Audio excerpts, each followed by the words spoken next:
Aha! Showtime!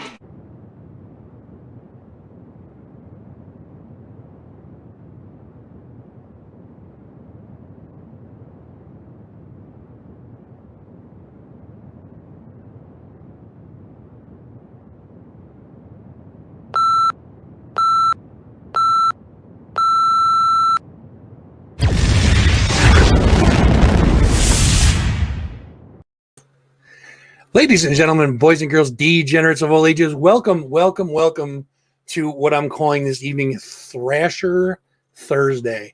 And you can't spell Thrasher without her. And by her, I mean in quotes, because it's Kristen Capolino night. Yes, indeed.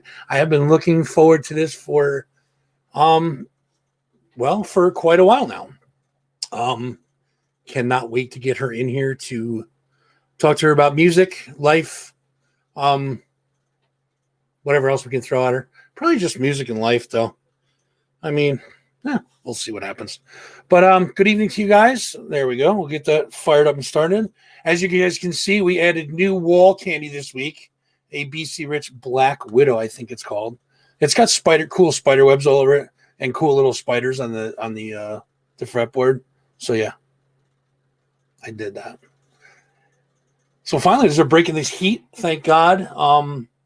Cooling down. I was, of course, being a fat man, I was quite uncomfortable in this weather. It's pretty horrible. No chafing, thankfully. But yeah, finally going to break in the weather. And I usually mention when people are sick and stuff like that. And this one, it's kind of close to home. My pops is not feeling too hot. So we're going to do this show for him tonight. And feel better, Pops. And we will see you soon, buddy. All right. So this one's for you, Pops. How's that sound? Told you about the guitar. And congratulations to the Nippertown team. 10,000 followers on the Facebook page. If you are not following, head over there, Nippertown, on Facebook. That is facebook.com/Nippertown. And show some love. Hit the old follow button over there. Of course, if you're not following me, which you should be by now, it's old school news. We do this every week. You can go over to youtube.com and subscribe over there. It's that youtube.com/thatfuzzing518 show. Facebook.com/thatfuzzing518 show. Instant TikTok, we are at That Fuzzing 518 show. It's easy. Head over to YouTube, hit the subscribe button. You can hit the little bell that tells you when we go on the air. You will not miss 1 second of my absolute nonsense. So get over there. Post-it note down. There's another one going. Jesus, we got so much shit going on.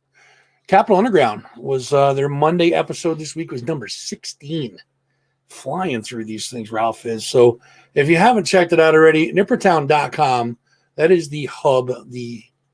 That's where to go for pretty much everything local. Restaurants, entertainment, music, et cetera, et cetera, et cetera. Nippertown's got it. If it doesn't have it, we will we'll put in a request form to the mayor. The mayor will get it up there ASAP for you guys. That is nippertown.com. We'll be doing that. What the hell do I call that? Chat, what do I call the when I read the calendar? Oh, what the fuzz is going on? Something like that. Something to that effect. We'll be doing that a little bit later. I got a new chair. I'm sitting in a new and improved chair. It's all comfy and whatnot. So yeah. So now I can come to you in a more comfortable fashion. We are going to be appearing at GemFest. It is GemFest 2021, August 7th, at the Shirt Factory in Glens Falls. Tickets at Eventbrite, they're $12. There's going to be 19 bands there, including the Midnight Revival Band, Pillowhead, Brookline, Simple Sin, Peter Nello Trio, and so many more. There's going to be like 20 or so artists there, including Hannah Williams, Corey Pitkin, Rodney Bentley, that's right, and others. For more information, check out ralphrenna.com, or you can Google GemFest 2021. You'll probably find it there. Dutch Apple cruises are popping off, guys. There's 5 that are that I know of, anyways. August 13th on the Dutch Apple. It's the Friday the 13th cruise featuring Faced, the Phoenix and the Raven, and Psycho Mantum. That's 7 p.m. sharp departure on all these guys. Get your tickets through the bands. August 20th, Dirt Church, Bonus, Lifelong Death, and the Lunkheads, and Jay Frost. Again, 7 p.m. sharp. August 28th, this is one I'm looking forward to right here. Crimson Mask, Breathless, By Dawn, and Winter's Burden makes their return on that evening. Make sure you guys are checking that out. Again, guys, tickets through the bands. Hit them up. September 3rd, The Power, Balor, and Malefic. Again, 7 p.m. And September 4th, Downswing, Wrong Move, and Brick by Brick. That you can't get tickets for. It is a sold-out show. The September 4th show is sold out. So if you missed out on that, you missed the boat. But get it? Boat cruise? Missed the boat? Come on, chat. Yeah, Joel Kristen's around. Of course she is. We'll get to her in a second, sir. Keep your pants on. Actually, I can't say that because I don't wear pants when I do the show. So, what else we got? You know what? We don't have anything else because we're going to get right to Kristen. How's that sound? You ready? She's ready. Look, she's always ready.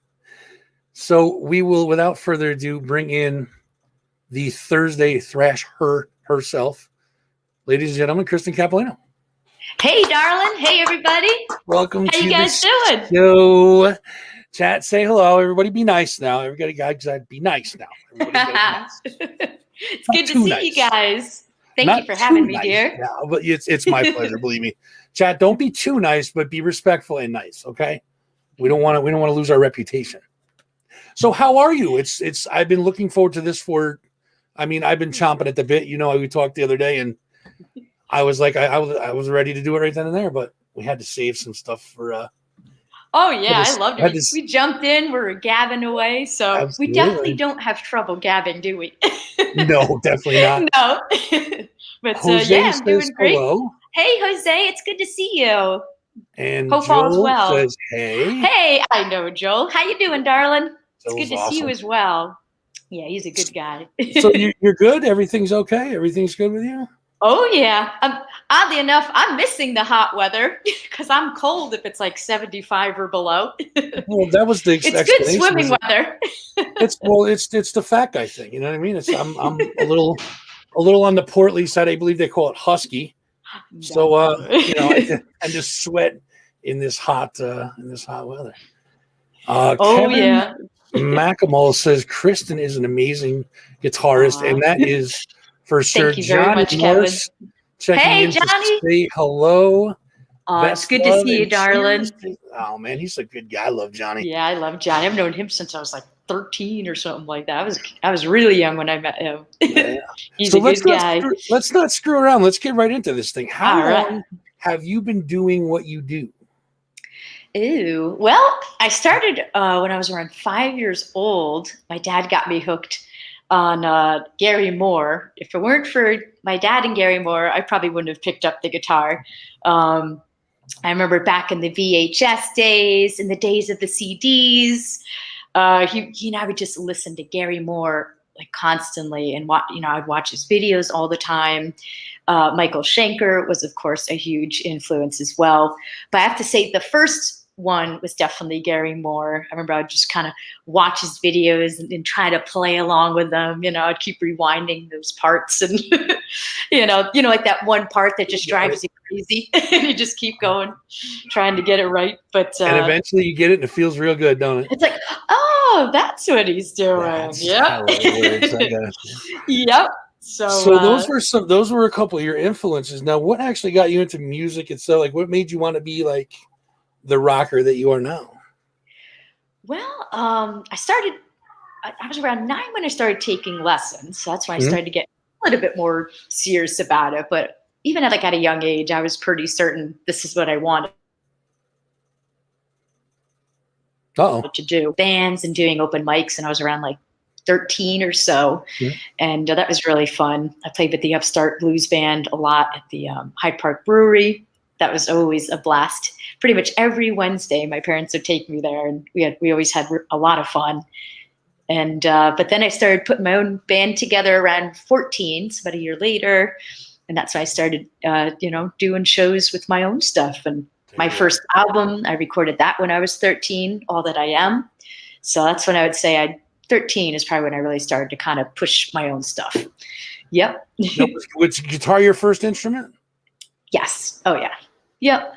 Tell us a little bit about your first guitar. Oh yes.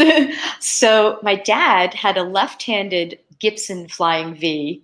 Honestly, I don't remember the year. I'll have to ask him again. I was so little. I was like 5.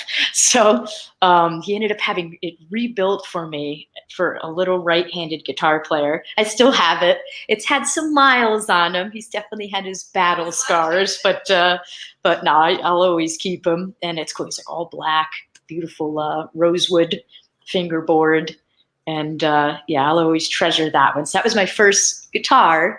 And then a couple years later, I got an Epiphone Les Paul Jr. I remember that was black with like a cream pickguard. It's very classy. And that was like my first full-size guitar. Mm-hmm. And then, but during that time, of course, I wanted a Les Paul like Gary Moore's, right? Sure. But it's a little expensive. So, but I was so happy. I was, I think, 10. For Christmas, my parents got me my first Gibson Les Paul. It was a red Les Paul Studio. I still have that also, and it's gorgeous. It's got the gold hardware with with that red color, beautiful. And so that was my first real guitar, I guess I would say. Yep. And then I got hooked on the V's pretty soon after that. Maybe I think when I was 12, 13, I started switching to the V. And, I played like some other guitars. I think I had a Brian Moore, a Jackson for a little while. But once I got to the V, that's where I felt the most at home, and I was hooked. Yeah. There you go. Yep. So now you told us about your Gary Moore influence. What are some of your other musical influences, and have they changed during the years? Like, did it start with like Gary Moore and Michael Schenker, and then did your influences start to evolve and kind of like branch out and all that stuff? Oh yeah. So like you said, yep. So as I grew up, I started to get into Molly Hatchet more. My dad always loved them. The Outlaws for sure. I'd say the Outlaws a little bit more than Molly Hatchet for me. Al Di Meola was a big influence, especially as I got older. I think in my later teens, I really started to get hooked on Al Di Meola. I ended up meeting him actually and getting to play with him. I think I was 20 years old at the first NAMM, but we can get into that after if you want. So I got into him. Albert Lee, he's killer. Because I started to get into the bluegrass stuff when I was a little bit older too. That's something I'd like to pursue more. But I definitely say, like, as I got older, that's something I appreciated more and more. And like the fusion guys too, like Johnny Schofield and those guys. I'd say like little bits of that, But then like I don't know, like I listened to kind of the country guys, especially when I started recording down in Nashville. About 7, 8 years ago now. But actually, no, longer than that. Back in the day, so about maybe like 12 years ago now, about that. And so then that's when I started to kind of get more of that country influence, of course. But what I love about that is a lot of it's very rock driven, so it's awesome. But like the funk stuff, like it's funny, like it depends on what I'm doing. So like when I'm driving in the car or something, I love to listen to the country stuff, or I'll listen to like something like the Chili Peppers. I love that stuff, But then like if I'm cooking or something, I love listening to R&B and funk.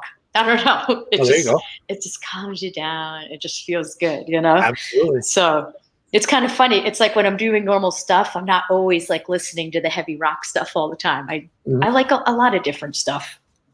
Now, as far as the country guys go, is there any standout country guys in your opinion? Brett Mason is incredible. Oh my God. Like I say, Albert Lee is amazing. Yeah. I got hooked on, Kenny Chesney, Jason Aldean. I love Keith Urban, killer player too. I definitely hope to meet him. I was surprised with Keith Urban's playing. I really was. Awesome. I didn't know he was that talented. Brad Paisley's another one. Paisley's killer. Yep. Amazing. Like, yes. Ricky Skaggs. He's good. Yeah. And Chris Stapleton hit big. And it's funny too, because you hear the song he starts singing, and if you're not looking at the video, when you look at it, you're like, wait, what? I know. It's like, look doesn't go with his voice, but it works. He's amazing. It's crazy, right? Yep. Oh, he's amazing. Yeah, I mean, there's I mean, every genre has talented people, and there wouldn't be a genre for Exactly. And it's not like my genre is better than yours. It's if you can appreciate the music, then have at it. If it's good, it's good. Something else. Yeah, exactly. If it's good, like even the rap stuff's fun. Like that's what my brother listened to when we were kids. So I always crack up because like I was homeschooled since 2nd grade. So my dad and I would take my brother to school in the morning, right? We'd get coffee together. It was fun. So on the way to school, we'd be listening to Tupac or something like that, or we'd be listening to rap stuff, and then on the way home, we'd be listening to the Outlaws or Gary Moore or something. Oh, I love it. So awesome. I think that's why I like that R&B stuff too, because it's. I guess I'm thankful. I was pretty rounded, with my family listening to all kinds of different things, which is great. I mean, that rounds you out as a musician too. I mean, it's So now, are you in this? You're in the 518 area full time, no? Yeah, like I'm near Woodstock, so not far from the, like an hour or so, a little over an hour. So, but we're always, we go up there quite a bit. I love playing up in Albany in that area. Do you go down to Nashville a lot anymore? Or? Not as often anymore. long story short, we kind of started to get an idea of what the industry is like, and it wasn't quite what we were expecting. So, I I wanted see. to I remain see. true to myself. And that's actually what started our Mondial series. Mhm. And that's really fun. So those shows are all available on my website, KristenCapolino.com. That's right. And it's really fun. So that one we're like, all right, we're going to do it the way we want to do it. We want to have full control, be myself, So it's really fun. So every show we have a different special guest. So we had Billy Sheehan, Bernie Marsden, it was amazing, Gerardo Velez. And each show it would be about like 3 hours long or so. Oh, wow. So we would bring the special guest in between. We would do like about an hour or so of, Mhm. Songs by that artist, or maybe songs that we both enjoy that we choose together. Sure. And then I have my songs like around it. It's really, really fun. I can't wait to start doing those again. But I kind of, the Nashville experience was amazing. Like I had a great time, met a lot of great musicians and really good people. But the industry itself is definitely not what we thought. That's for sure. It's Well, it's funny that you say that because there's a Mitch Cal on here that's asked the question: what is the Nashville work ethic like? I mean, it's definitely a lot of work. I love just how tight everybody is, like that part's great. But at the same time, it's got a little bit of that click thing going on. I mean, you kind of see that. I mean, even New York City, they have that thing like this guy knows this guy. So you got to know this guy to be with this guy. And, like that's kind of how it is. Right. But I think you get that anywhere you go, though. You know what I mean? I think so. Yeah. Yep. But, everyone was really nice and very supportive, But like Kenny Greenberg, amazing guitar player and session guy. He's Kenny Chesney's guitar player, to name a few. He's like one of the top session guys down there, and he was my producer actually for my album These Days. And so it was really cool, to work with him. But it was just the industry itself was kind of disappointing. It was a little bit like, you kind of have to sound like this person. You don't really know what to do. Like it was one of those things where like they didn't really want you to be as unique, I got you. I was like, yeah. So I was like, I want to be me and do what I want to do, Exactly. So that's why I think, but I'm happy it launched the Mondial series and I've been really enjoying that. And so that's been really fun. But I'll always remember those fun experiences for sure. I just had another question pop in off the list now. Yeah. The music stores in Nashville, are they like Kid in a Candy Store music stores? Like it's pretty amazing. Yes, that's where I got my Taylor acoustic. I have a Doyle Dykes model, and I love it. So I ended up getting one there. Yeah, but I mean, it's hard because like a lot of times we would be kind of busy, so we would go once a month. My family and I would drive down. We never flew. We would drive down 14 hours.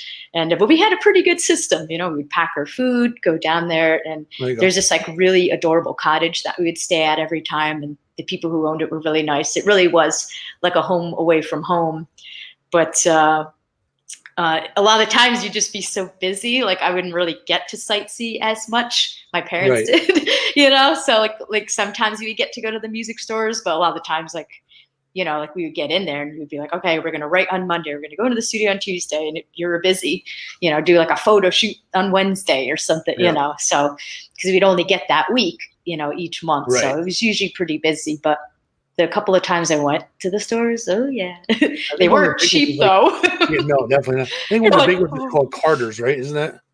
Is there a Carter's down there? I don't know if I went to that. Oh, I forget which one. I know there's like quite a few big ones, or something that I went to. Yeah, I don't remember exactly. It might have been Carter's. It might not. Maybe I'm wrong on that, but it was. Yeah, there was like a popular one. I think I only went to like one or two. Okay, yeah, I didn't get to sightsee as much. It's like by the time you're like, oh my god, like. Yeah, right? Yeah. I know. It's like I want to buy this one. I want to buy that one. But I was happy to get the acoustic. I love it. I still have them. And he ended up being my main acoustic. To the V section. Yes, exactly. Yep. Yep. Or maybe the Les Paul section too. Yep. There you go. We'll stop by there on the way after the V first. I'll take one of those. Oh, it was fun. I got to go to Epiphone and Gibson, the Gibson factory actually. Oh, no way. they ended up giving me this amazing flying V. They call it the Falcon. And I call him Angel because he's all white and he has a white fretboard too. Like he's really, really cool Oh, no looking. kidding. Yeah, I love to use that one for the anthem. I perform that one. Like that's how I start my shows. That's like a special one to do for that. But it was so kind of funny story. I had the stomach flu or food poisoning or something that week, right? Oh, like boy. my dad and I both got sick on the way down. So I was like in bed for days, right? And I was like, because we were supposed to rehearse down there, but that didn't really happen. But I started to get better like later in the week. I was able to eat again and stuff. And we committed to go to the Gibson factory. Actually, we had that planned. I was like, oh, I don't know. I still feel pretty horrible. We're like, all right, we better go. We committed. And I'm lucky I went. It ended up being an amazing experience. And they were so nice and ended up giving me the Falcon or Angel. So that's awesome. That was kind of a meant to be moment. So some really good came out of that yucky trip in the beginning. Now, is it a Gibson or is it an Epiphone?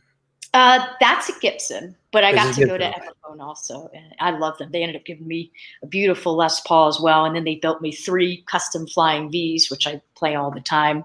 My favorite one is Epi. That's the one that you see all the time. Yeah. With my initials and stuff. So he's my baby. Yep. But I mean, let's be real. They're all your babies. Yeah, it's hard. They're all your babies. Oh yeah, like I pretty much shrine my '99 Gibson V at this point. It has a bunch of signatures: Eric Johnson, Les Paul, Michael Schenker. Oh, wow! I think Jennifer Battens is on that one also. I have one. I think Bernie Marsden signed that NL to me. I'll have to look again because I shrine them. So like we used to play them out. Like that was my main guitar for years. Sure. But like, heaven forbid something happens to him. Oh my God! Yeah, can you imagine those signatures back? So my dad's like, "Let's shrine that." I'm like, "All right." So I'm happy. I ended up loving Epi though. So he's happy. I just posted something on my on the Fuzzy page the other day. Somebody had all of their gear stolen from a gig. It was like 7 or 8 guitars. Like, how does someone get out with that? I'm just moving them. I don't know. It's kind of crazy. Bring it over here. Like, how does someone?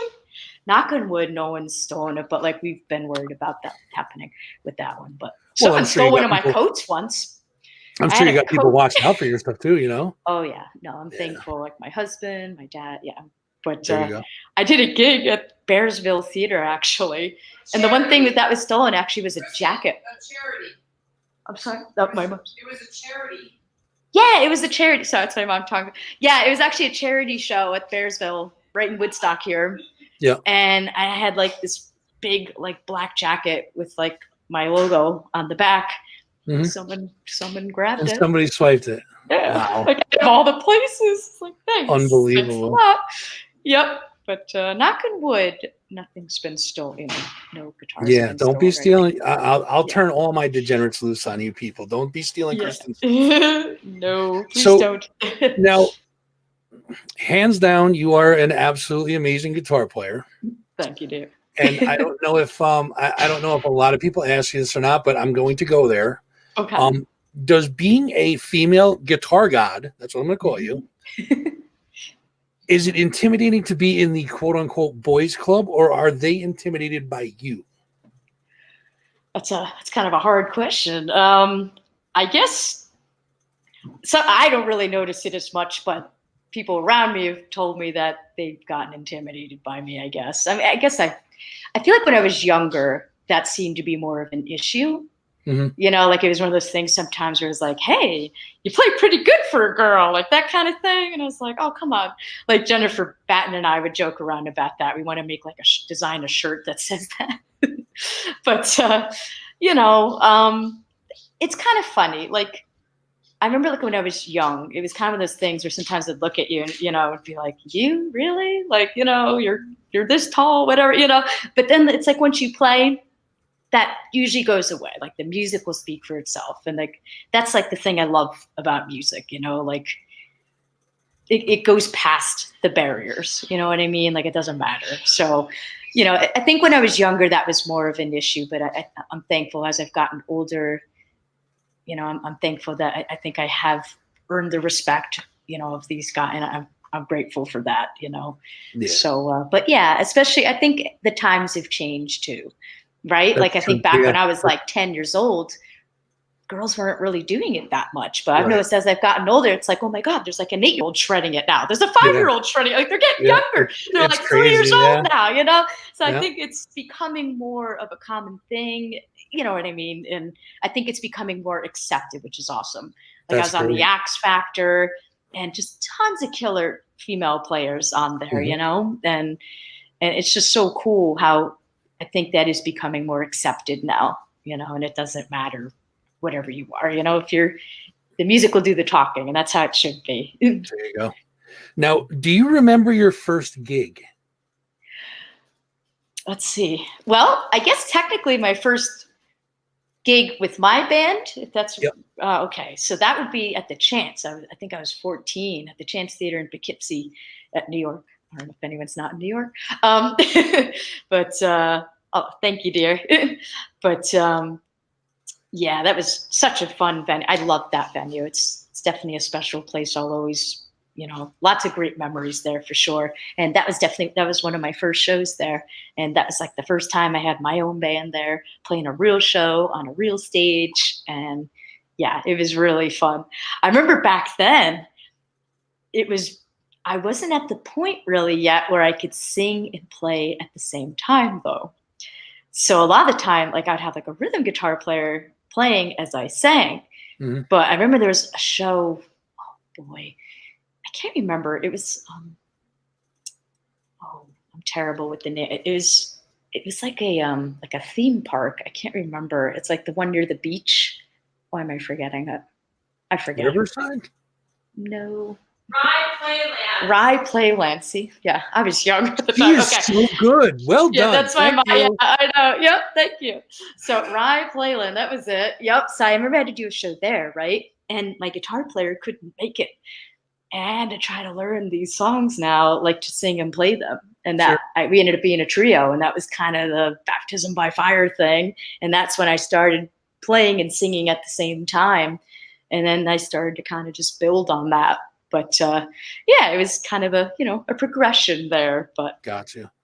But before that, I was doing open mic nights and things like that. And Sure. so I think that was definitely important to get me comfortable just thinking on your feet, playing with all different kinds of players, dealing with different personalities.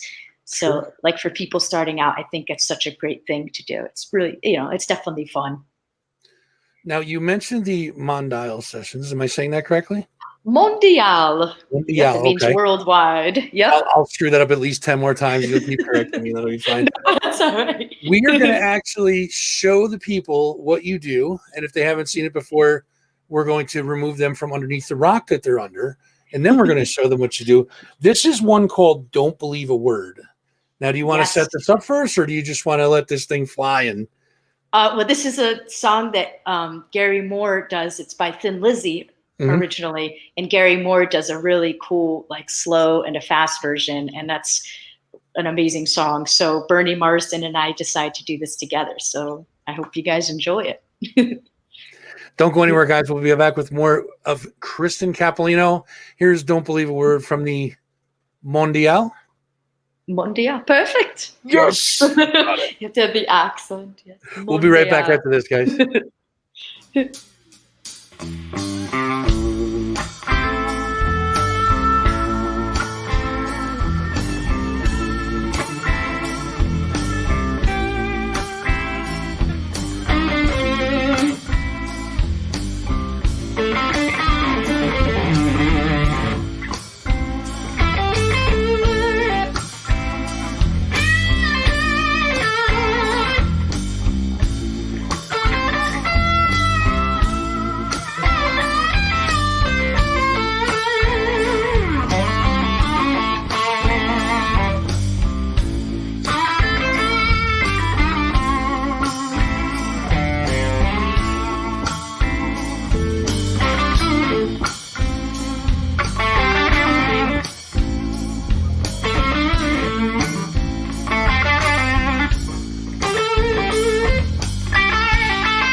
Not a word of this is true. Don't believe me when I tell you, especially if I tell you that I'm still in love with you. Don't believe me if I tell you that I wrote this song for you.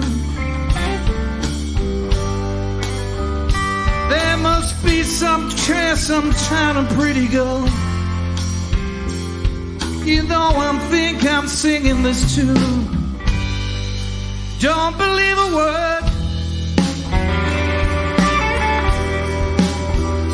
Words can tell lies, and lies that don't comfort when there's tears in your eyes.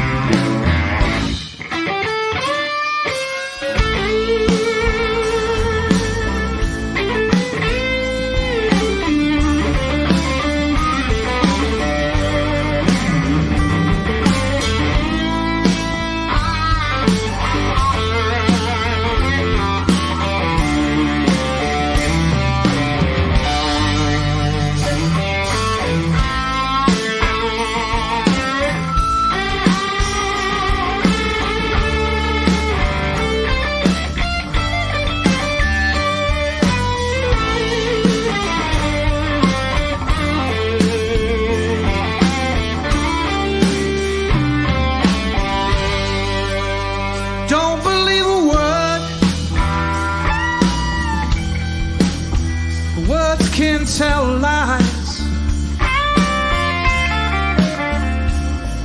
and lies are no comfort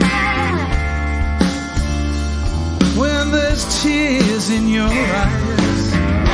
Don't believe me when I tell you, not a word of this is true. Don't believe me when I tell you, especially when I tell you I'm still in love with you. Don't believe a word. Don't believe a word. Don't believe it.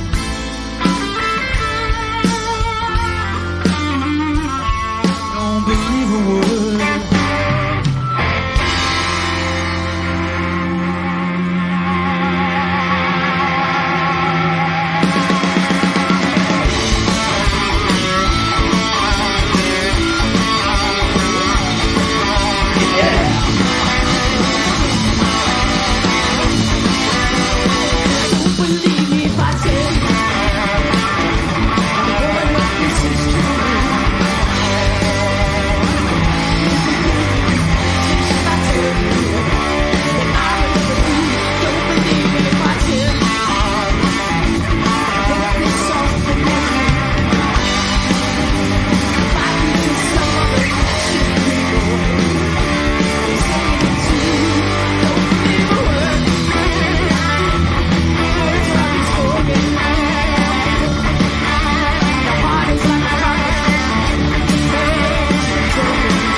Kristen Capolino.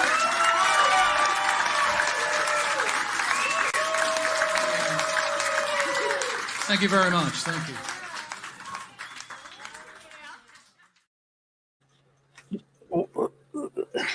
Good I mean, time. come on.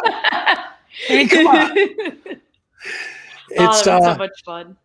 so the beginning of that song, just hearing you guys play, I get that little like it's almost like a dull needle in the ventricle feeling.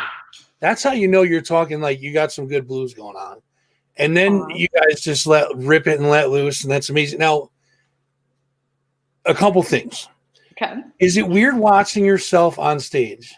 Yeah, a little bit. Is it? Okay, I just wanted to see it. Okay, yeah, but it was so much fun. Oh, like I love her. He's a sweetheart. Now, another thing about you on stage is that now we're talking to you, and you're a very mellow person, and but when you get on that stage, it's like Jekyll and Hyde. It's crazy. Whoa. It's fun. I think that crowd gets you going too. I saw you in an interview, and I'm like, oh my god, she's so cool and like really mellow and stuff. And then I watched the video, and I'm like, wait a minute. I think I'm being duped here. But no, it's. And another thing I noticed was that guitar that you had, and we're going to talk about your gear in a second too. So, okay. So that guitar that you had on stage has your name in the fretboard. Yes. Yep. So me being the self-centered asshole that I am, I have an idea for you. Okay. The next time that either Gibson or Epi, hopefully Gibson, because that would be cool, but I'll take an Epi too. Yep. The next time they make a guitar for you, you should make one that's neon green and have fuzzy in the fretboard and play that one. You can call that one I Fuzzy. like it. We'll have to write a song called Fuzzy too. Just dedicate it to that. You don't want me to write the words though. It'll wind up sounding like a Harlequin novel. No good. Oh, that would be awesome. So when you go on tour, what is one of the most, well, not one of the most, but what's the most difficult thing about touring? I think eating, like finding good food and stuff like that. Like, to be honest, like we haven't really done like a full out tour. Like a lot of times, like we'll like travel for a show or something like Sure. that, because like over time, like the industry has changed where that's like, not always like the best business model. It depends on what you're doing. You know what I mean? So that's why we started the Mondial to kind of save on that. And in light of everything that happened, actually, it kind of makes sense now. But yeah, I would definitely like just being on the road and finding good food. That's probably the hardest part. It's like we try to be pretty conscious, Yes, sir. Yep. I love the Daryl's House. It's the best. Yep, it was definitely. Yep. Definitely. And yeah, I definitely say that's the hardest thing, So we try to pack our food and stuff like that for the most part. But yeah, I think so. And I get homesick sometimes. I mean, usually you have fun doing the show, but then after that, you're like, all right, I want to get home. Depending on where you go. Yeah, it's like, yeah. But unless it's Florida, like I remember playing down in Tampa. Actually, it wasn't. It was for Megan McCauley. I did like a session work for her, and that was really fun. I was 17 at the time, and yeah, we made a little trip out of that. We had to stay an extra day for that one. Well, of course. Yes. Yep. Couldn't resist that. So tell us a little bit about your gear. I know we got into a couple of your guitars and stuff like that. Like, what kind of amps do you use? I know you said you're sponsored by Gibson and Epiphone both. Yep. I'm sure there's probably some more sponsorships. Let's get them out there. Let's give them some plugs and props. What do you think? Oh yeah, yep. So I use THD. I use the Flexi 50 head, and I love that. I've been hooked on those for years now. I originally used that head combined with the Sovtek MiG 50s, if you remember those. And the combination was really awesome. So the Sovtek gave it that really thick low end, while the THD gave it more of the clarity and the high end. But then we started experimenting with the tubes, and I ended up getting hooked on the KT88s, and that ended up eliminating the Sovtek. It really gave that low end percussive punch that the THD was lacking before the switch. And so now I just use the THDs, and I use the Aftershock cabinets with eminent speakers. So I use the Wizards and the Eric Johnson's speakers. So it's cool. We do it like in an X pattern. So kind of a cool there you little go. thing. Yeah, I really like doing that. So, and then pedal wise, let's see if I remember them all. So I use, my main distortion is the Exotic BB Plus. Mhm. I love that pedal. It's just, it has so much clarity, so much tone and warmth, but it still has that bite, but more of kind of like a natural feel, almost like an overdrive, like when people used to use like the Tube Screamer and add it, you know, to give it that extra creaminess at the same time. Mhm. And so I love that. It has definitely that analog feel. And then I use the just the BB overdrive. So it's kind of cool. Their tones are, you know, it's the same brand, Exotic. Yep. And the BB is, you know, you can hear that they're related. So it's kind of cool. But of course, the BB Plus is, you know, that on steroids.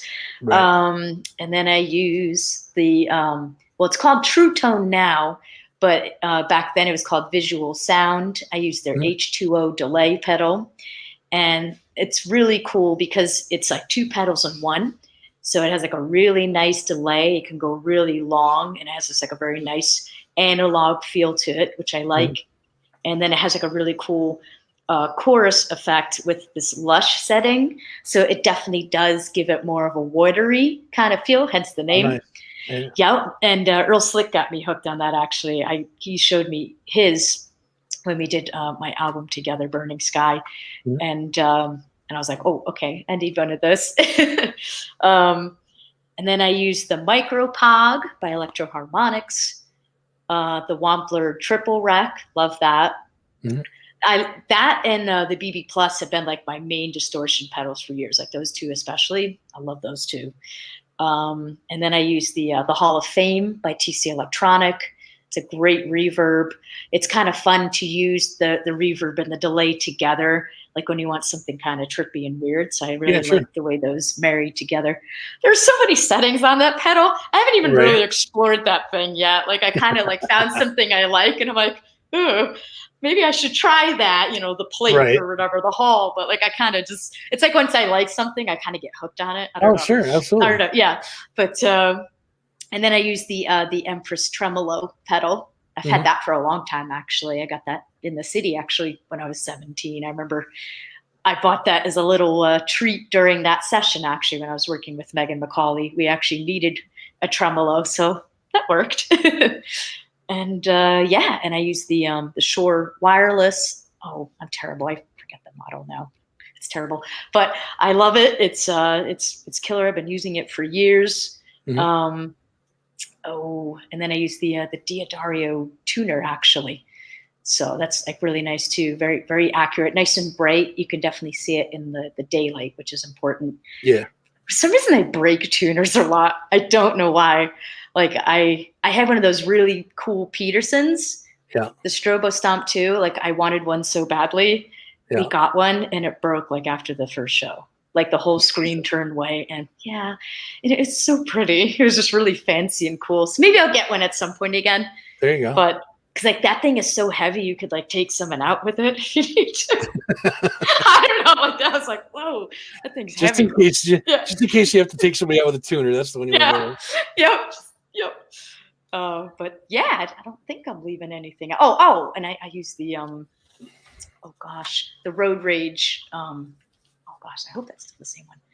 The bypass switcher. I almost forgot that. Yep. So I use the bypass switcher. That thing's so essential. Then you're not doing the dance trying to hit everything. Plus, I think it saves the life of the pedal too. Well, so you're not hitting the pedal itself, you know. So, but yep. No, I love that. So I almost forgot that. But I think that's everything on the pedal board. And yeah. Now, are you currently working on anything, any goodies in the works right now, or? Oh, yeah. Yep. We actually have some music videos that should be out very soon. So they're just being edited. We just filmed them recently. So, you know, during these crazy times, I've been just doing, you know, new songs. And we've been doing like batches of 3 each session. And we're doing like music videos. So those will be on my website. So that's been really fun. Like we haven't even played these songs out yet. Like I'm so excited to actually perform these live for you guys. Oh, that's cool. But it's kind of cool to give everyone the gist of it, and to have some fun stuff to check out on the website as well. Sure. So, yep. That's so we did this, KristenCapolino.com if anybody's wondering. Yes. Yep. Get your So this last time we did at the Carriage House, beautiful studio, very that's cool. awesome people. It was so much fun.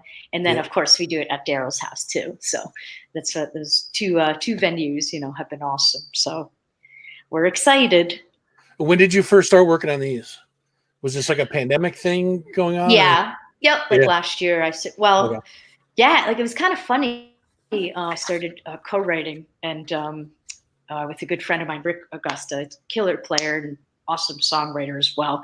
And we started working together early last year before everything happened.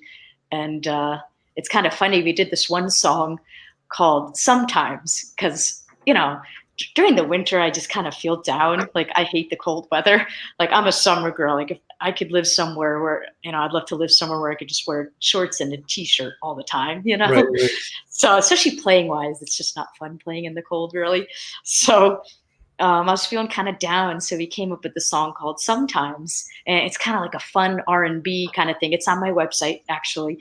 And it's just about how like there are times when things get tough and you have to do what you got to do to get through it, and it kind of ended up fitting the times, but it's kind of weird. I think we wrote that in January, February. So it was like right before. So it was kind of weird, but that was a really fun one. And it's been cool. Like I've been getting into Pro Tools more. Mm-hmm. So like this pretty much like you kind of had no choice but to kind of start learning that stuff, like I had Pro Tools for years, but it wasn't something I really explored that much because, before that it was like, we can just go to the studio. I don't need to worry about that, but it ended up being pretty fun. Like I ended up getting some control surfaces, I'm loving all that stuff. So that's been a learning curve and it's been cool. I think I actually saw a video of you messing with your Pro Tools stuff. Yep. I love all that stuff. Yep. And so to find all that stuff, it's KristenCapolino.com. So instead of repeating ourselves, we'll just go right to the bottom of the screen. How's that? Ooh, fancy. We'll put up there. We don't have to keep talking about it. We can. Well, we're going to keep talking about it anyways, but we don't have to keep repeating ourselves. How's that sound? I like it. Now, do you have a set band, or do you have like different session musicians that sit all the time, with the exception of like special guests? Obviously, it's. Yeah, so I've been working with Mike Sorrentino on drums, killer player, Greg Smith on bass, Ted Nugent's bassist, sorry, and then Desiree Bassett has been on the killer guitar player as well, and she's been on the recent music videos actually.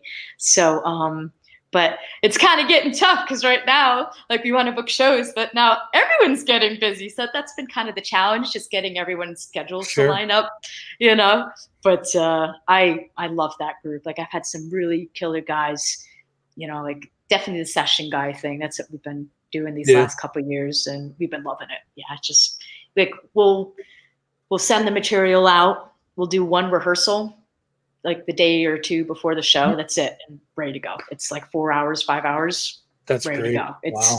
I'm like, ooh, this is too easy now. Like it's just, yeah, I love it. We're definitely spoiled. So we're gonna play another one from your website. Oh shit, hold on. 1DL? Yeah. Yes. Perfect. This one's called Butterfly. Do you want to set this one up? Yeah, this is one of my originals, and I recorded this one down in Nashville actually. And this is from my original album, These Days. And this is just a really fun one. I love playing this one live. It's about how, kind of like what you were just saying, how you're kind of one way off the stage and then you're another way on the stage. So it kind of is about that. So hope you guys like it. Oh, where can we get that album, by the way? Oh, through my website. Everything you can get through right there. There you go. Ahead, look at it below. But don't go there yet. Don't go there yet, because we're going to play you this song from Kristen Capolino. We will be right back with more. And check this out. Stay tuned.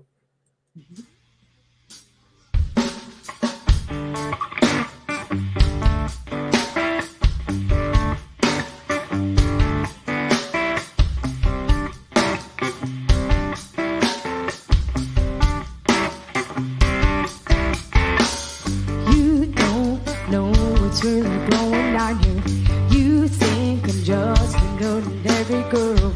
If you could take a look and truly see what's going on deep inside of me, it's a feeling that I can't explain. Always takes you to another place you don't know. I will show you. I'm a butterfly.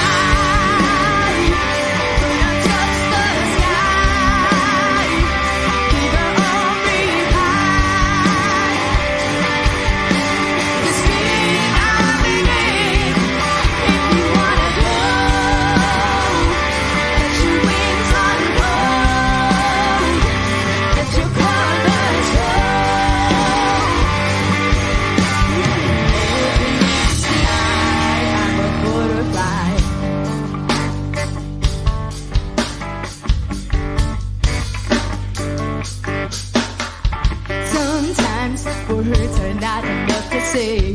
One note plays it better anyway. It's my electric metamorphosis. I'll wait all day for a night like this. You don't know, but I will show you. I'm a butterfly, but I'm just a fly. Keep our all behind.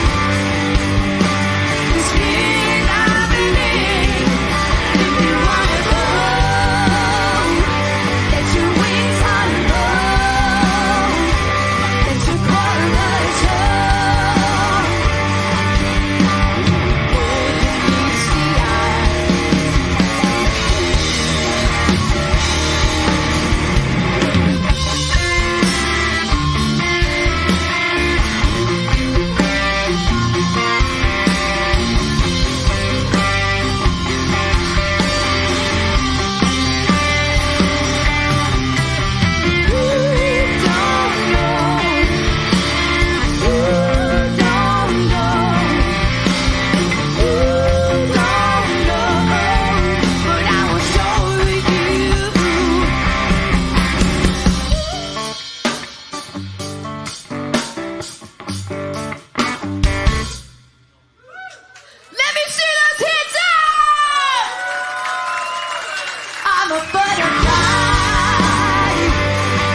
Can I put them down now?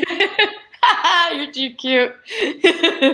You yelled at me to put them Rocking it down, and out. I had them up ever since then. My arms are tired. It's like, let me see your hands up. Oh my god, that was awesome! Hell yeah, Thank man! you, darling. That was Hell so yeah. much fun. So, all right, well, getting back into it, do you? And I hate to ask you this because it's like I say it. I think I say it in every interview, but it's like asking which kid is your favorite. Do you have a favorite original song of yours?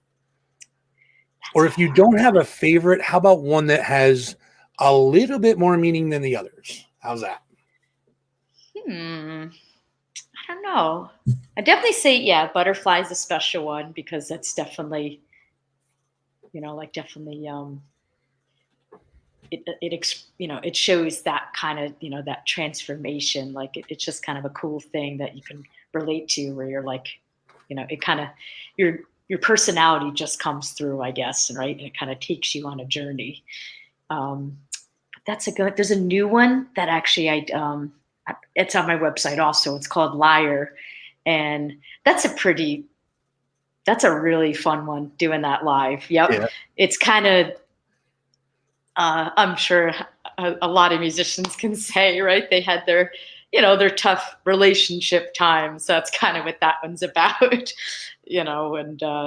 I mean, it could be for anyone who's just kind of, lied to you or something or hurt you in some way, and it's just, it's kind of a powerful one. It's a ballad, so it's kind of different from what I normally do. Mm. And but it ends up kind of going into this really long solo kind of thing. Like if you ever heard The Loner by Gary Moore, that's kind of where I was going with that. Yeah. So definitely check that one out. I don't know. I really enjoy playing that one. That's one that I really like. Change the solo around a lot on that one, and I have a lot of fun. And it's just one of those ones you just kind of go. It's very dynamic, emotional. I really like doing that one. It's nice being the boss. You can do whatever the hell you want, right? Yes. Oh yeah, I love it. Okay, so how about this one? Maybe a little easier to answer. What about? Do you have a couple of favorite cover songs that you really like to play? Like, we're definitely doing this one. We're definitely doing that one. You know what I mean? Just keep it. Yeah. Green Grass and High Tides by the Outlaws. That's a must, and people just love that one. Yeah. Right? That one's just epic. I think a lot of people like that one because that was on Guitar Hero for a while too. So more people knew about it than I expected, actually. Yeah. So that was awesome. And then, of course, Into the Arena by Michael Schenker. I've been doing that one for years. That's just epic. Oh man, one of my favorites I'd say is Straight Up by Paula Abdul. I'm sure a lot of them know that one, but really, that's the last song we do for our shows. That's like our grand finale one, and it's really fun. I end up going out into the crowd, like wireless, and you end up rocking out with everybody, and that one people just love. They go nuts over it. It sounds like it's cute because my mom will say, like, she'll be in the crowd and she's like, you kind of start to see like the guys being like, they're like singing with it, and they're kind of like, why do I know this song? They're like, oh my God, it's Paula Abdul, and it's kind of funny to see big tough guys even singing along with it, They start looking around like, did anybody see me singing that? Yeah. It's like, wait, why am I singing this? Yep. So that's a cool, real fun one. It sounds really different from the original. It's definitely my interpretation of it. But I'd say that's one of my favorite covers for sure. That was really you've mentioned the Outlaws and you've mentioned Molly Hatchet. Have you ever noticed that there's always a definitive either one side or the other with those two? One person either likes the Outlaws more than Molly Hatchet. Like you can never like them both equally. There's always that's one. A hard one. I feel like my dad really loves both. Both equally. So that's a hard. I think so. I guess he might be original then, because it seems like we everybody I've ever talked to is like, it's either like that's one of the questions you can ask is like, okay, Outlaws or Molly Hatchet, and they'll always have an answer. It's interesting. So it's like a little battle. Yeah, it's kind of cool. Well, I'd say like they're definitely different enough to appreciate them, I think. Yeah, for sure. Like Dreams I'll Never See is my favorite Molly song. We've done that a couple times. Yeah. Really fun. That's especially with that long solo in the middle. I love doing that one. But yeah. Oh, green grass, such a blast. That was one of the hardest ones to memorize. Oh, I'm That sure. thing took I'm forever. sure. Yeah, that was the hardest. So the lyrics still get me on that one. That's a tongue twister that way. It's just a lot Yeah. of, yeah, a lot of lyrics in that one. See, look at it. They're starting to pick already. Of the Outlaws. There we go. Oh, yes. I think the Outlaws are winning in this one. So far, anyways. I mean, I'm Yeah. sure the Molly Hatchet fans will start yelling "Flirting with Disaster" in a minute. And Oh, that was my parents' wedding song, actually. get out of here. Yeah. It's I so love it. funny. Yes. All right, so let's take you down memory lane a little bit. Okay. Do you have any standout memories that like if I said what's one of your top 2 or top 3 favorite memories, like somebody memorable that you've played with, funny gig stories, even disastrous or embarrassing ones? Can you throw a couple of them at us? So, okay. So I'll go with one of my favorite memories. So sorry, it's a little bit of a long story, but so That's okay. I ended up, when I was 13, I ended up recording like my own version of Lights Out London, by UFO. That's one of my favorites. The Walk on Water version is like my all-time favorite. So that Michael did, amazing. Oh my God. So I ended up recording that, like I was really young and it was fun, Sure. So we ended up getting to see Michael Schenker play at the Chance in Poughkeepsie. And so my parents brought the album with us, and he was really nice. We got to meet him after the show and stuff, and we gave it to him, and I was like, oh, this is one of my favorite songs, check it out if you want to, and like honestly, we didn't really expect him to listen to it. We thought he was just like, yeah, okay, whatever, like we didn't know. So he ended up like writing me this really, really nice email. Like he was like, we have it framed. Like it's just a beautiful memory, man. I mean, Sure. It was so nice that he took the time to write me, and he was just so cool. He was just like, oh, you were better than I was at your age. And, he's like, now is the time to really become you and find your tone and find your style. And yeah, so it was just really cool. Just like so nice that he took the time and that he was so supportive, And great advice too. I mean, great advice. Oh my God, there. Wow. yes, for sure. So I definitely framed that. I still kept that, of course. So, so a year later, he was playing at the Downtown in Long Island, which is, I think that closed down pretty soon after that, actually. So, so I think, I don't know, I think my dad like wrote him and, asked him, if he would have some time to sign I have a black flying V called Luna. It's an 89 V, love it, right? So he's like, if you get some time, that'd be great if you could sign it. So he just kind of said quickly, sure, or something like that. So he was like, ooh, I hope I didn't overstep, so we're like, okay, we don't know. So we're there. He was killing it, right? He was just amazing, right? So like during that time, my height hasn't changed much. I'm still 5'3", something like that, right? So I can never see at shows. So we ended up making friends with this big biker guy, right? Really cool guy. And we're like rocking out. So Michael goes into his last song, Armed and Ready. And so I'm playing air guitar with it, right? We're going. And suddenly this guy like picks me up on his shoulders. So I'm like, now I can see, right? And I'm going, I'm rocking out. And like, how like Michael tends to kind of like look down and he has the sunglasses on, right? Yep. But he suddenly like looked up and like we made eye contact. And like you could tell like he recognized me. Like I wasn't sure. It was like a whole year later, Right. And I forgot. We gave him like I think a DVD of me playing at an open mic too, or something like that. Right. I forgot. So we gave him that. So he must have watched that too, I guess. Sure. He recognized me. So he looks at me and he's like, Dad, he wants you to go up there. And like my dad didn't see it, right? And my dad's like, oh, I don't know, honey. I don't know if you did that. And my mom is like, no, he definitely called her up. She's like, look, he's like talking to his tech right now. So they brought me up, right? And I mean, I had no idea. I was just like, oh my God, right? So I didn't have like my guitar ready to go. So I ended up having to play Wayne Findley's guitar, and he's quite a tall fellow. Sure. So the guitar is like hanging down. Like I look like a punk rocker now, So we're ready to go, and we jumped. It was cute. He's like, all right, this song is E. it is an E, okay? And I'm like, all right, okay. So he jumps into rock bottom. So we're going, right, we're rocking out. And so he does his solo, he was killer as always, right? And suddenly he like has me go, right? So I'm playing or whatever. And I'm going, and we have a recording of this somewhere. I wonder if you can find it. So we'll have to see. It'd be cute. Maybe I could send it to you. But it's cute. So Michael pulls his hands away from the guitar. And like there's like someone in the crowd, you can hear him, and he's like, holy F, it's the little girl. It was really cute. So it was awesome. So we finished, right? Amazing. What an amazing moment. And he goes, that was pretty good for putting you out in the cold. It was adorable. So then he met my parents, and he's like, you the papa? Oh, that's great. So he did end up signing my guitar for me, and it was cute. Nice. We took a picture together after, and he was just so nice.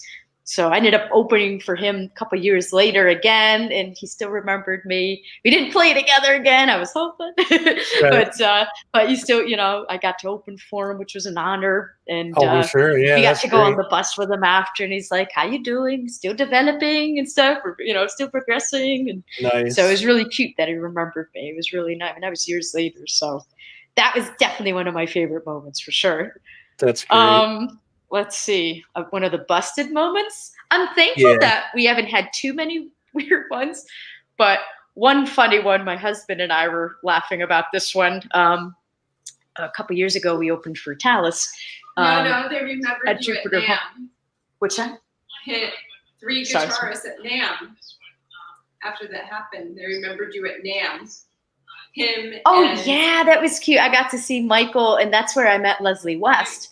Also at NAMM. Yeah. Oh, wow. And Uli John Roth, of course. So fun. Uli opened for Michael that night that I played with Michael. So it was cute. Uli remembered me also, and he was so sweet. Really, really nice. And they were like, also sweet. They're like, it was cute. Yeah, Leslie's like, he's like, Michael, you got to hear this girl. He's like, I know her or something. It was really cute. Oh, that's awesome. But so they're all really nice. I ended up opening for Uli years later at the Chance too. So it was cool to stay in touch with these guys. It was really cool. Yeah, but they had me like come behind the table, and we took a picture together at NAMM. Oh, that's cool. Yeah, but think about this. Leslie West was telling Michael Schenker, you got to hear this girl. It was cool. That's gotta be like, knew me. 3 shots of adrenaline in the arm. You must have been dying. So that's awesome. It was amazing. It's just so nice to see how genuine and kind they were too. Like it's just that makes them even more amazing. Yeah, you don't see that a lot, unfortunately. People. Not always. I mean, I'm thankful that most of the people we've met have been nice. So that's good. Just a couple. That is definitely good. Yeah. So I'm thankful most of them have been nice. But okay, so for a busted moment, let's see. So we opened for Talus at Jupiter Hall a couple years ago. Yep. And it was really funny. Like the stage was awesome, right? Great stage, but it was a little tight with all of the gear. So my drummers was like right behind me, right? And like, I'm always doing the wireless thing, and I'm going back and forth, right? Well, I ended up getting like stuck on his kick drum, and I actually like dragged him a little. Like I took him for a little ride. Oh my God. And it was like, I was like, ooh, and it like yanked my wireless out. So it was like dangling for a second, Yep. So that was a pretty funny busted moment. I don't know if anyone noticed it, but we were cracking up. Hey, listen, if that's one of the busted moments you had, you're doing all right. Yeah, luckily it was okay. I mean, a couple times like the wireless would cut out. Like I remember one time the Westchester All-Stars Christmas for Wounded Veterans show. It's fun. We do a Christmas show every year, and it's what an honor. I love performing for our veterans. It's always a blast and so much fun. Mm-hmm. And I think we're doing a song with Carmine Apiece actually at the time. So I'm all he's one of the people that like for some reason you get like a little intimidated. I don't know, like because he seems really tough, but he's actually not. But like when I first met him, like he was kind of scary because he has like a black jacket on, and he's like, "So, you're playing guitar for me?" I'm like, "Yep, I'm like, I don't know. I was like, for some reason, a little because he seemed tough, but again, like once you get to know him, he's actually really cool. And over time, I feel like we loosened up. So So, but it's still like, you always want to do the right job, of course, for anybody, right? Sure. Well, I'm like, okay, my solo's coming up, right? So I'm going, the thing cuts out right when the solo comes in. Oh. And it's like one of those things where you have to act like there's nothing wrong, Right. but I'm just like, no one can hear anything. Can't hear you. And like my poor dad's like trying to fix it back there, Right. He's the tech, the manager, all that, right? So he's like trying to fix it, And but then it was cool. So what we did is it came back, and then I did the solo like again, and people are like, "Yay!" So No, that's cool. Like at least like from what people are usually pretty understanding. I mean, things are going to happen. I think it's how you handle it that really makes the difference, Yeah. Oh man, like the Charlie. Sorry. We did the New Year's Eve bash down in Nashville years ago. We opened for Lady Antebellum. That was really awesome. But that was one of the coldest shows we ever did. It was probably like 1 or 0 degree. Wow. It was freezing, and me, I hate the cold. So this is like an outdoor show. I mean, it was amazing though. It was like 80,000 people, like incredible, right? It's just like a sea of people. But it was one of those things like my parents were wondering how I didn't stick to the microphone because it was that cold. Right. But it was so cold, my knuckles started bleeding though. That was kind of oh Jesus. Yeah. I was gonna say your fingers probably froze like. I was hurting. It was one of the, like we were just talking about that actually, how like it's amazing how adrenaline kind of takes away your feeling. Yeah. Right. Like at the time I was surprisingly like, okay, like we did 5 songs. So it wasn't like you're dying for an hour, but still, right. But then like afterwards, then you're like, so it was cold, but that was fun. Oh, knock on wood, it hasn't been too weird. I like how now after I'll think of something busted. One show I played, my necklace like sliced my thumb. Oh, while I was jumping around, and like I'm looking down, and it's just like starting to bleed. Like, that was what the kind of. hell? What is that? What's up with me and the blood? I guess I'm putting my blood, sweat, and tears into it. True story. Yeah. Oh, a funny moment was kind of cute. I did a Halloween show one time at the Chance, and I was dressed up like Jimi Hendrix. So I had like this cool scarf from Woodstock that I got. Right, it's got to be from Woodstock, and it fell off. And I don't know if Chuck is there anymore, but he's like this big security guy. He's a big teddy bear. He looks like so scary, but he's a big teddy bear. He's always so nice. His name is Chuck. And so it was really funny. So someone like actually tried to grab it, I guess, and like I didn't notice, and he had to like yank it. And he goes to like my parents, they tried to steal her scarf. And it was really cute, and he just like yanked it back, But that was kind of cute and funny. That's good stuff. But yeah, knock on wood, it's gone pretty smoothly. So luckily That's not too many like train wreck kind of things like that, like there'll be a moment like someone will forget a part and you have to get through it, that happens. Absolutely. But, shit happens, But no, nothing's blown up, I didn't get stuck in a pod and they didn't have to hammer me out. Good thing. Yeah, they didn't have to use the blowtorch. So what's next for Kristen Capolino? What are we gonna see from you coming up? So we're still going to be working on more material. That's like mainly what we've been doing. So with like everything kind of up in the air, with everything going on. Sure. But I'm really excited. In August, I'm going to be playing at Wheelie Fest 22. It's in Pennsylvania, and it's amazing. It's like a modern Woodstock. I've played there, I think 3-4 times now. Mm-hmm. So it's so much fun. It's like, it almost kind of looks like a retreat where you are. There's like a nice lake like where you play, and it's so cool. Everyone just comes out and like camps out for the weekend, and you just rock like all night long. It's so much fun. The food's amazing, and it's really cool because it's very family oriented. So you see like little ones rocking out.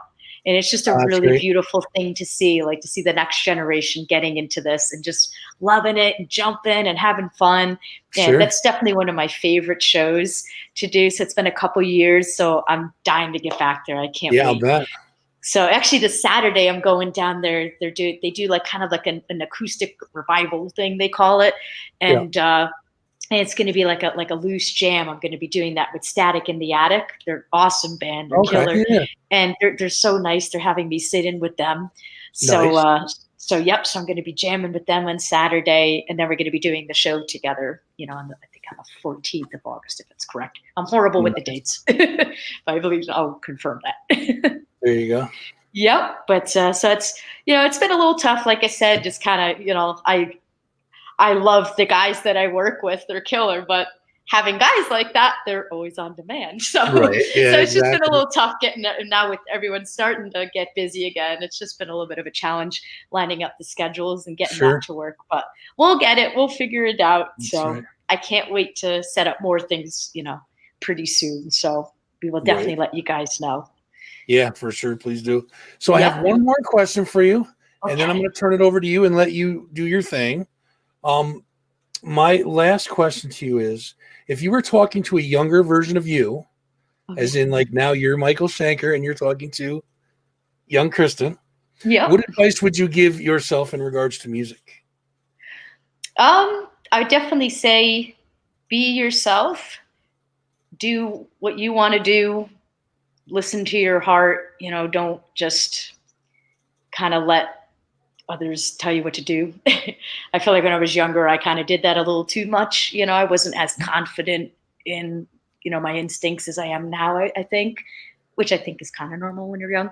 But I kind of wish I had more of that confidence, I think, when I was younger. So yeah, definitely listen to your heart, be confident, be yourself, stay true to yourself. So You heard it first, kids. You heard it from Kristen Capolino. Now get out there and do it. Yeah. Oh, and play with your heart, of course. That's there you go. A big one. Absolutely. Yes. So this is the point in time where I call it shameless plug time. I'm going to turn this show over to you. You feel free to, this is like free form Kristen time.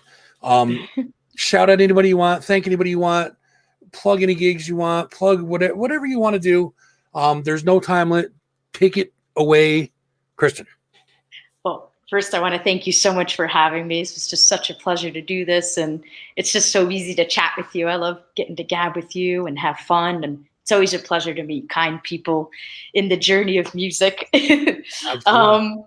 So, yes. So, if you want to check out my Mondial concerts, and I have like a rig rundown video on my website. There's all kinds of cool gear vids. So I go through like each pedal and I go through my amp in more detail. So if you'd like to check those out, definitely look at those.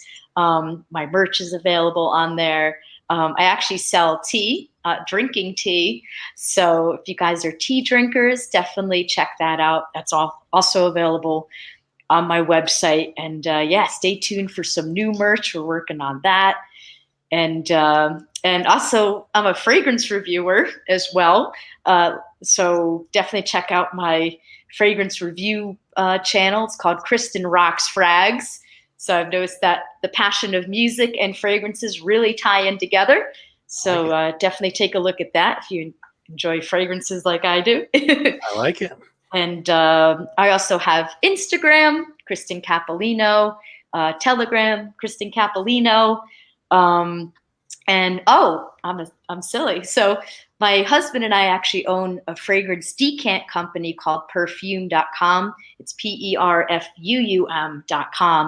And we sell many different sizes on there. So it's cool. It's kind of fun. We're doing all different kinds of things.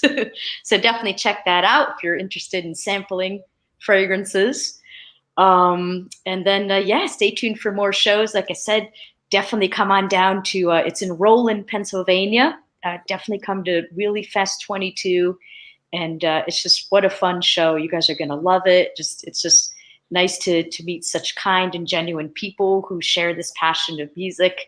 And we just rock all night long. It doesn't matter what the weather is. Like I remember one of the nights we went, you could see like lightning in the distance. It was pretty epic. Oh, it was nice. Cool. But we kept going because you're like under a pavilion, It's really, really cool. So, and then, yes, we will definitely let you know about more upcoming shows, and stay tuned for more music videos. We're already working on new songs. So definitely stay tuned for that.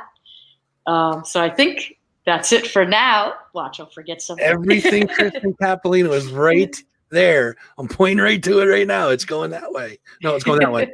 I got the size wrong. Yeah, it's like. Listen, I really, really, you have no idea what it has meant to me to spend this time with you.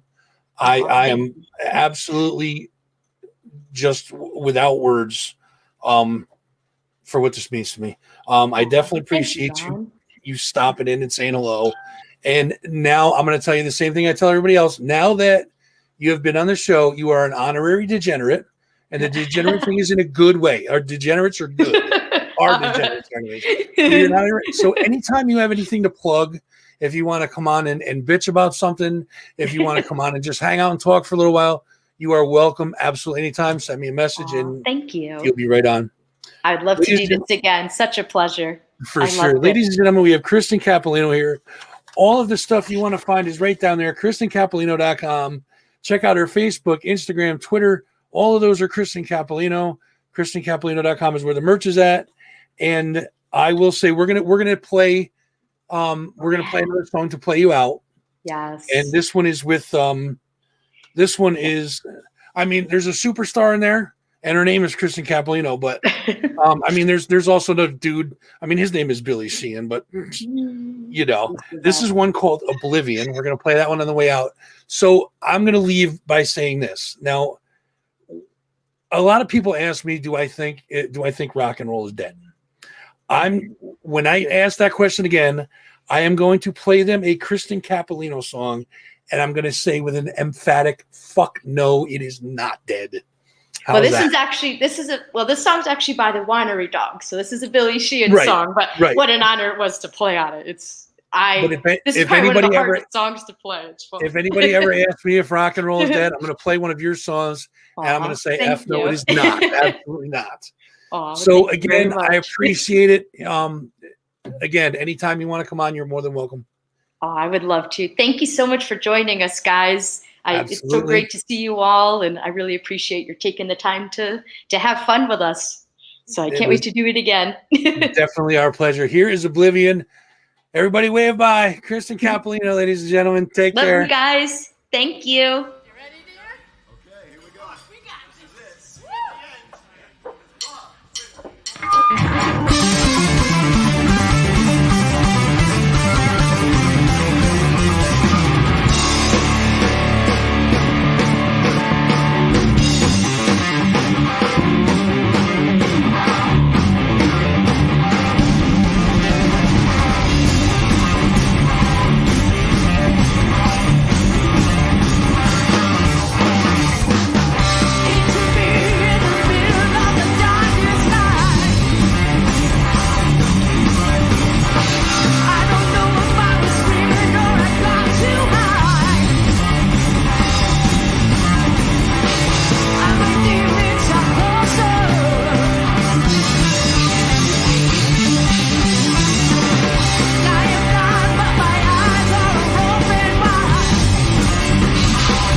amazing and talented, fast fingers.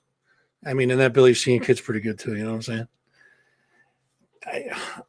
saying? I'm beyond words, guys. That was a lot of fun for me, and I'm glad I got to sit down with Kristen and hang out for a little while. She's an amazing person as well as an amazing musician, and I'm lucky to have had that opportunity. That is my time for tonight, folks. I was going to do the calendar, but you guys can go to nippertown.com. Up on top, you'll see the word calendar right there. Click on that. It'll show you everything that's going on for the week. We will do what the fuzz is going on next week. We'll pick that back up again. But that's my time. Again, thank you to Kristen Capolino. Thank you, chat, for tuning in tonight. We had a lot of fun.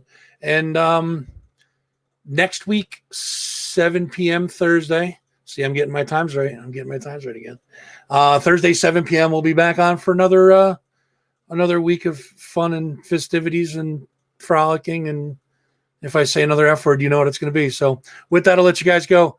Till next week, guys. We'll see you then. Be careful out there. And just remember, we are only blessed with just one life.